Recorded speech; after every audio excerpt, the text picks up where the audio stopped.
الحمد لله نحمده ونستعينه ونستغفره ونؤمن به ونتوكل عليه ونعوذ بالله من شرور أنفسنا ومن سيئات أعمالنا من يهده الله فلا مضل له ومن يضلل فلا هادي له أشهد أن لا إله إلا الله وحده لا شريك له وأشهد أن محمدًا عبده ورسوله أما بعد فإن خير الحديث كتاب الله وخير الهدي هدي محمد صلى الله عليه وسلم وشر الأمور محدثاتها وكل محدثة بدعة وكل بدعة ضلالة وكل ضلالة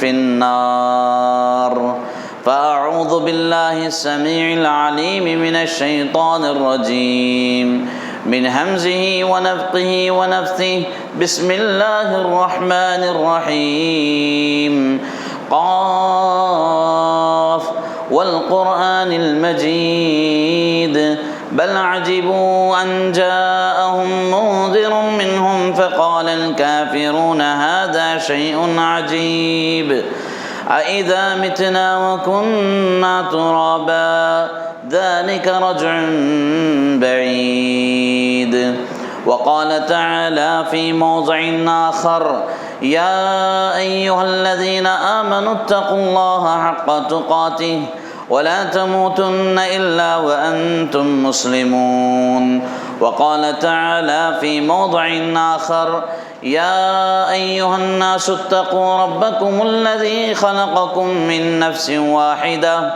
وخلق منها زوجها وبث منهما رجالا كثيرا ونساء واتقوا الله الذي تساءلون به والأرحام إن الله كان عليكم رقيبا وقال تعالى في موضع آخر يا أيها الذين آمنوا اتقوا الله وقولوا قولا سديدا يصلح لكم أعمالكم ويغفر لكم ذنوبكم ومن يطع الله ورسوله فقد فاز فوزا عظيما قال الله تبارك وتعالى في كلامه المجيد والفرقان الحميد مثل الذين ينفقون أموالهم في سبيل الله كمثل حبة أنبتت 7 سنابل في كل سنبلة 100 حبة والله يضاعف لمن يشاء والله واسع عليم قابل احترام